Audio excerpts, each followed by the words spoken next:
Good morning, y'all. We are in Miami. We're actually here for Ultra Music Festival and Miami Music Week. We, of course, decided to stay at Doubletree Hilton at Biscayne Bay. We booked this entire room with points. Of course, if you get the 5th night, it'll be free. We actually booked the Bayview.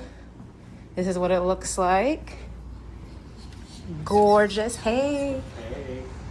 Look at that. By the way, shout out to the staff. Our flight arrived at 6 a.m. and I was like, hey, is it possible for us to check in early? They got it done. So huge thank you. Got your charging ports right there, your TV right there, your little workstation if you need to. I don't think that actually pulls out into a sofa couch, but it's nice that you have a little chaise too. I do like this little bar area. You got a microwave, got a mini fridge.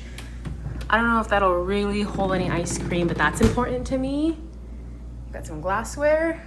You do have your closet here with your in-room safe, ironing board, and if you need some extra bedding.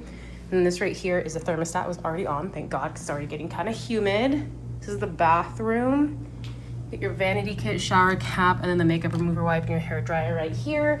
They use Crabtree and Evelyn products because it is a Doubletree. Super unique. They have a bidet, so that's cool. And then we booked an accessible room, so that's why we have it. But I figured that would be super helpful because we're gonna be super tired from this entire week. So yay, super excited. Oh, by the way, you always get your Doubletree cookies. And then if you are a Diamond member, these are just some things that might be helpful for you.